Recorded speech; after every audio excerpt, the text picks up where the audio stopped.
भारत के इतिहास में पहली बार किसी को इच्छा मृत्यु दी जा रही है। इच्छा मृत्यु जब जज दे रहा था तो उसकी आंखों में आंसू आ गए थे। क्यों एक माँ बाप ने अपने ही बच्चे के लिए मौत मानी? क्यों 31 साल के हरीश को रिस्पेक्टफुली इस दुनिया से अलविदा किया जाएगा? तो ये कहानी है हरीश राणा की। हरीश राणा ग्रेजुएशन अपनी कंप्लीट करके पोस्ट ग्रेजुएट के लिए पंजाब यूनिवर्सिटी में एडमिशन लेते हैं। साल 2011 में वो पंजाब यूनिवर्सिटी में पढ़ाई करने के लिए चले जाते हैं। वहीं पंजाब यूनिवर्सिटी में हॉस्टल में रहने लगते हैं। एक दिन सडनली हरीश राणा अपने हॉस्टल के 3rd फ्लोर से नीचे गिर जाते हैं। उसे आनन फानन में हॉस्पिटल पहुंचाया जाता है। हॉस्पिटल में हरीश राणा का ट्रीटमेंट होता है और वहां पे हरीश राणा के ट्रीटमेंट करने के बाद डॉक्टर कहते हैं कि हरीश राणा का ब्रेन हैमरेज हो चुका है और इसके साथ साथ हरीश राणा कोमा में चले गए। हरीश राणा के माँ बाप बच्चे की देखभाल करते हैं। हरीश राणा को पूरे 13 साल हो गए थे हॉस्पिटल में एडमिट हुए और कोई भी इंप्रूवमेंट नहीं आ रही थी। हरीश राणा की तबीयत ठीक नहीं हो रही थी। हरीश राणा को खाना, पानी, मेडिकेशन सब कुछ ट्यूब से दिया जा रहा था। ना तो उसकी बॉडी में कोई मूवमेंट था, ना तो वो बोल सकते थे, सिर्फ वेंटिलेटर्स पे लेटे रहते थे। बुजुर्ग माँ बाप ने हर तरीके से कोशिश की कि मेरा बच्चा ठीक हो जाए, हरीश ठीक हो जाए। हरीश बहुत खुशमिजाज लड़का था, पढ़ने में भी बहुत अच्छा था।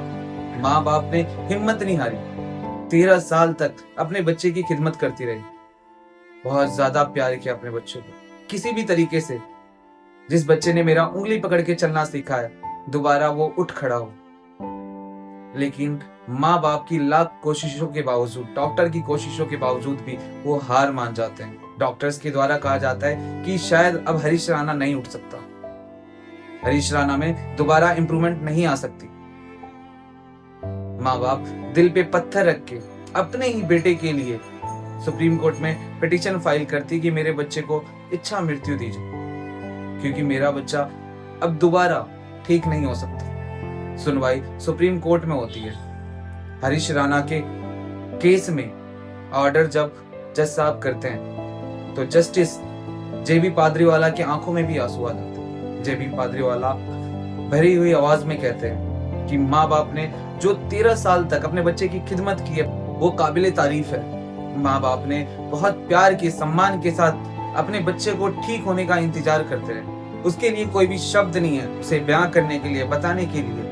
ये काबिले तारीफ है। सुप्रीम कोर्ट कंसर्न करती मेडिकल टीम से, एजेंसी से कि इंप्रूवमेंट के कोई भी चांसेस है। मेडिकल एजेंसीज साफ शब्दों में कह देते कि अब हरीश राणा ठीक नहीं हो सकते। तो इसी बात पे जस्टिस जेबी पादरीवाला द्वारा हरीश राणा को इच्छा मृत्यु दी जाती है। ऐसे ही केस आया था साल 2011 में अरुणा शाहबैग।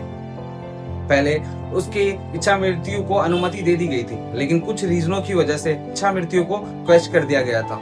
सुप्रीम कोर्ट ने सेंट्रल गवर्नमेंट को ऑर्डर किया है कि एक ऐसा कानून बनाया जाए कि फ्यूचर में आने वाले ऐसे केसेस को आसानी से हैंडल किया जाए। आप लोगों का क्या ओपिनियन है, कमेंट करके जरूर बताएं कि माँ बाप ने, डॉक्टर्स ने जो कंसर्न किया है वो सही है या गलत है।